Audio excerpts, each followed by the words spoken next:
શું અમદાવાદનું real estate બજાર હાલ ઓવરપ્રાઇસ છે? એટલે કે જે કિંમતે ફ્લેટ્સ અને પ્લોટ્સ વેચાઈ રહ્યા છે, શું એ સાચા છે કે વધી ગયેલા છે? આ પ્રશ્નનો જવાબ સરળ નથી, પણ આજે આપણે બજારના વિવિધ પાસાઓ જેવા કે ડિમાન્ડ, સપ્લાય, લોકેશન, સરકારી પોલિસી અને રોકાણકારોની મેન્ટાલિટી આ બધું સ્ટેપ બાય સ્ટેપ સમજીશું.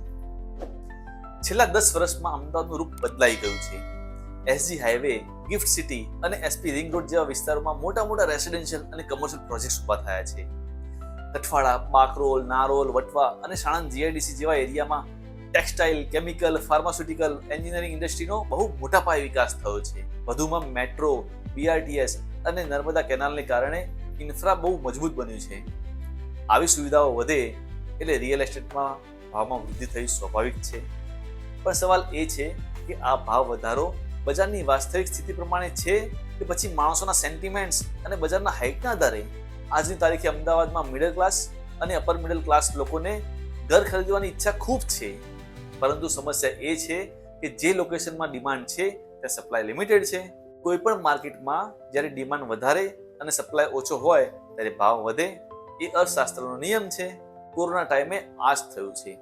પરંતુ શું દરેક વિસ્તારના ભાવ લોજિકલી વધ્યા છે?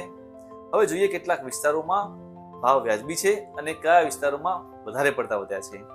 તો ઓવરપ્રાઇસ વિસ્તારોમાં સૌથી પહેલું આવે છે પ્રહલાદનગર. અત્યારે અહીં 3 BHK ફ્લેટ્સ 1.5 થી 2 કરોડ સુધીના વેચાઈ રહ્યા છે. ઇન્ફ્રા મજબૂત છે, પણ જે લાઇફસ્ટાઇલ મળે છે એ પ્રમાણે ભાવ વધુ લાગે છે. બીજું છે એસજી હાઈવે પર વસ્ત્રાપુરથી સિલચ સુધીનો વિસ્તાર.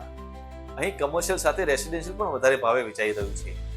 લોકેશન સારું છે, પણ સપ્લાય કરતા માંગ વધુ હોવાથી ભાવ ઊંચા છે.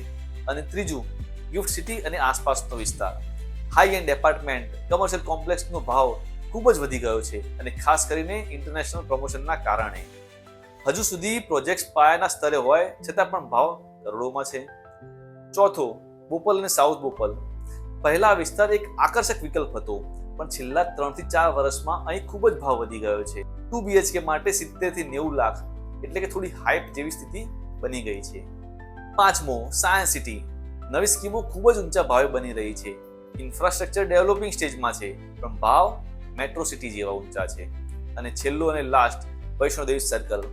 અહીંયા પણ ફ્યુચર ડેવલપમેન્ટ, પ્રમોશન અને હાઇપના કારણે પ્રાઇસમાં એક મોટો ઉછાળો આવ્યો છે. પ્રહલાદનગર અને કેટલાક ગિફ્ટ સિટીની આસપાસના ટિયર 1 સ્કીમમાં ભાવ ગગડી રહ્યા છે. 3 BHK ફ્લેટ માટે 1.5 કરોડથી વધારે માંગવામાં આવે છે, જ્યારે એ જ ગુણવત્તાવાળું ઘર 2 થી 3 કિલોમીટર દૂર અડધી કિંમતમાં મળે છે. હવે જોઈએ કેટલાક વ્યાજબી ભાવવાળા વિસ્તારો. સૌથી પહેલું રાણીપ અને ન્યૂ રાણીપ. 2 BHK ફ્લેટ 40 થી 55 લાખમાં મળી જાય છે. મેટ્રો કનેક્ટિવિટી, બસ ડેપો પાસે અને શાંત રહેણાંક માટે યોગ્ય. બીજું છે મણિનગર. જૂનો વિસ્તાર હોવા છતાં રહેવા માટે ઘણો આરામદાયક છે. રિઝનેબલ ભાવ અને શહેરની કનેક્ટિવિટી સારી. ત્રીજો છે નવા નરોડા અને નિકોલ. ઘરો અને ફ્લેટ્સ 30 થી 50 લાખની રેન્જમાં મળી જાય છે. હજુ પણ મિડલ ક્લાસ માટે એક આકર્ષક વિકલ્પ છે. ચોથો છે ગાટોડિયા અને ચાંદલોડિયા. ઓછા પ્રમાણમાં નવા ફ્લેટ બને છે, પણ 35 થી 60 લાખમાં મલ્ટિપલ ઓપ્શન્સ અવેલેબલ છે. પાંચમો છે વસ્ત્રાલ અને ઓઢવ. સિટી સેન્ટરથી થોડું દૂર છે, પણ ભાવ એકદમ રિઝનેબલ છે. વર્કિંગ ક્લાસ માટે પરફેક્ટ લોકેશન. અહીંયા ડેવલપમેન્ટ ચાલુ છે, પણ જનરલી મિડલ ક્લાસ પબ્લિક હોવાથી કિંમતો વધારે નથી. અહીંયા સ્ટારબક્સની કોફી નથી મળતી, પણ મસ્ત મજાની કટિંગ ચા મળે છે, અને એમાં જ વધારે મજા આવે છે. તમારું શું કહેવું છે? કમેન્ટમાં જણાવો. એટલે હકીકત એ છે કે દરેક વિસ્તારનું મૂલ્યાંકન અલગ અલગ છે. કેટલીક જગ્યાએ ભાવ મોંઘા જરૂર છે, પણ એ ઇન્ફ્રાસ્ટ્રક્ચર અને ફ્યુચર રિટર્ન પ્રમાણે છે. તો કેટલીક જગ્યાએ ભાવ હાઇપના આધારે વધેલા છે. સરકાર દ્વારા લાગુ પડેલી યોજનાઓ જેમ કે પ્રધાનમંત્રી આવાસ યોજના, રેરા એક્ટ અને સ્માર્ટ સિટી મિશન રિયલ એસ્ટેટમાં થોડું પારદર્શિતા લાવવાનું કામ કર્યું છે. પ્રધાનમંત્રી આવાસ યોજના અને મુખ્યમંત્રી આવાસ યોજના જેવી યોજનાઓથી ઘર ખરીદનારાને સબસિડી મળે છે, પણ અહીં મુદ્દો એ છે કે જ્યાં સ્કીમ ઉપલબ્ધ છે ત્યાં એ સ્કીમની ગુણવત્તા કેવી છે? ફક્ત સ્કીમ હોવી પૂરતી નથી. લોકોના ટ્રસ્ટ માટે ડેવલપરના ટ્રેક રેકોર્ડ અને માર્કેટ રિપ્યુટેશન પણ જોવા પડે. મિત્રો, તમે જો અમદાવાદમાં રોકાણ કરવા માંગો છો તો પહેલા તમે પોતાને આ 5 સવાલો પૂછો. પહેલો સવાલ, શું હું પોતાના રહેવા માટે ઘર ખરીદું છું કે ઇન્વેસ્ટમેન્ટ માટે? બીજો, શું એ લોકેશન આગામી 5 થી 10 વર્ષમાં વિકાસ શક્ય છે? ત્રીજો, શું એ પ્રોજેક્ટ રેરા રજિસ્ટર્ડ છે? ચોથો, શું એ ભાવ આસપાસના માર્કેટ કરતાં ખૂબ વધારે છે? અને પાંચમો, શું ઈએમઆઈ અને લગતા ખર્ચ એફોર્ડ કરી શકું છું? જ્યાં ડેવલપમેન્ટ, એમ્પ્લોયમેન્ટ ઓપોર્ચ્યુનિટી અને કનેક્ટિવિટી ત્રણેય વસ્તુઓ હશે એ વિસ્તારો લાંબા ગાળે ફાયદો આપશે જ. એટલે ઘર લેવા માટે તમારે દેખાવ નહીં પણ હકીકત જોવી પડશે. બ્રાન્ડ નહીં, બિલ્ડરની ક્રેડિબિલિટી જુઓ.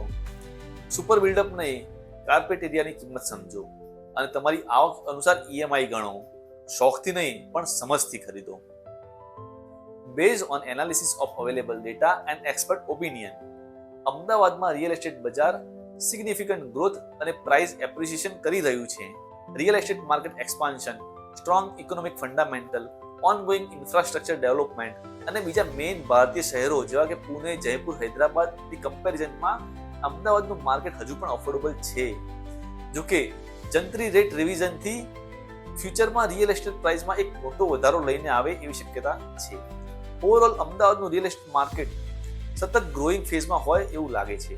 તો શું અમદાવાદનું રિયલ એસ્ટેટ માર્કેટ ખરેખર ઓવરપ્રાઇસ છે? તો જવાબ છે કેટલાક વિસ્તારોમાં હા અને કેટલાક વિસ્તારોમાં નહીં. બજાર સમજીને, મૂલ્યાંકન કરીને અને યોગ્ય ડેવલપર પસંદ કરીને તમે આજે પણ સારી ડીલ મેળવી શકો છો. તો તમને જો આ વિડીયો ગમ્યો હોય અને ઉપયોગી લાગ્યો હોય તો લાઈક કરો, મિત્રો સાથે શેર કરો અને ચેનલને સબસ્ક્રાઇબ કરવાનું ભૂલતા નહીં. અને જો તમને કોઈ પ્રશ્ન હોય તો કમેન્ટમાં જરૂરથી લખો, હું જરૂરથી તમને જવાબ આપીશ. Thank you.